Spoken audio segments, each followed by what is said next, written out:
Başkan.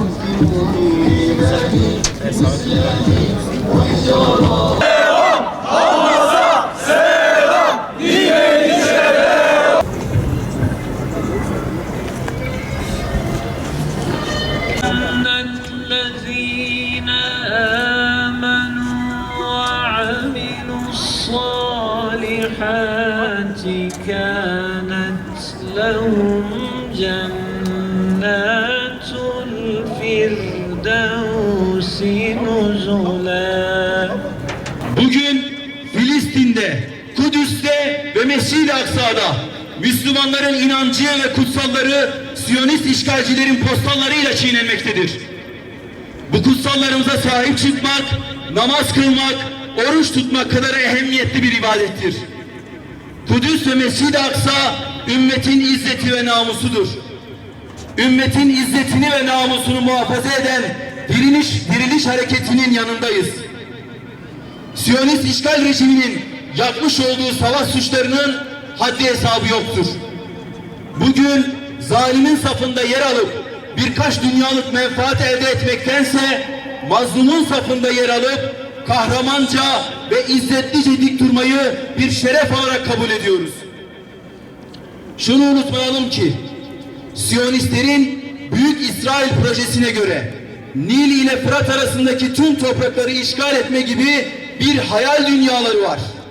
Bu hayal dünyalarını başlarına yıkan Aksa Tufanı hareketine ve kahraman mücahitlere çok şey borçluyuz. Apartheid rejimi işgalci İsrail, mafya devleti İsrail, kadın, çocuk, yaşlı ve sivil ayırt etmeksizin Gazze'de soykırım suçu işliyor.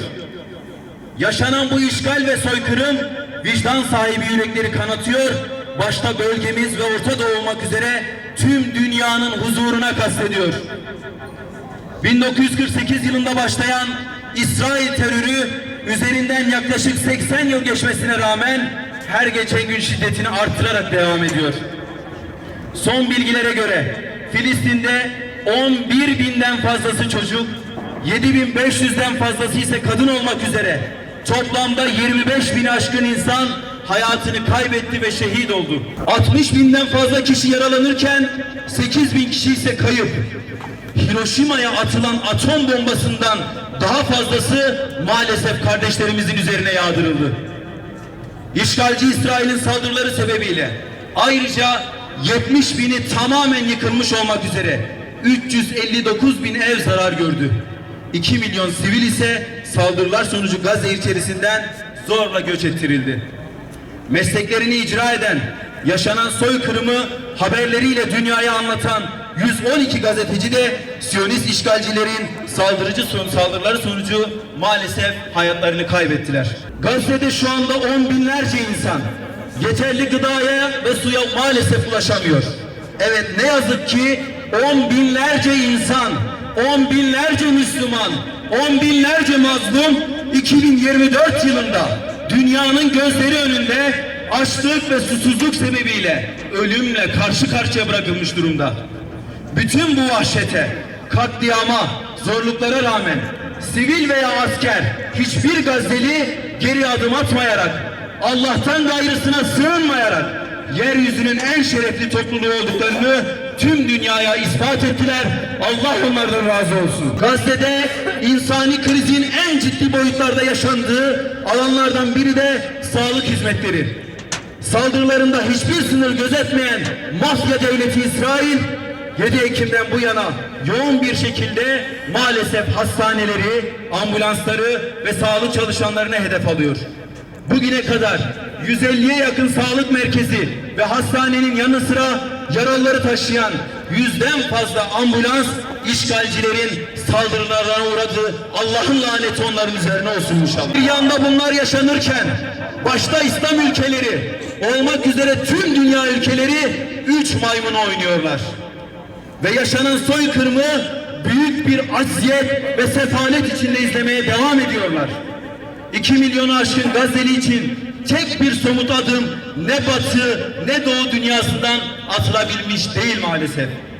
7 Ekim'den bugüne bir avuç inanmış mücahit canlarını hiçe sayarak kısıtlı imkanlarla Orta Doğu'nun habis kanserine kök söktürmekte, işgalci İsrail'i Gazze'ye adım attığı güne pişman etmektedirler. Asırlar önce bu toprakları vatan kılan dedelerimizin küffara karşı gösterdiği azmin, fedakarlığın bir benzerini bugün Gazze'de görüyoruz. Allah'tan başka hiçbir güce perva etmeyen bu yiğitlerin çok yakında apaçık bir zaferi İslam ümmetine hediye edeceklerine dair olan inancımız tamdır elhamdülillah.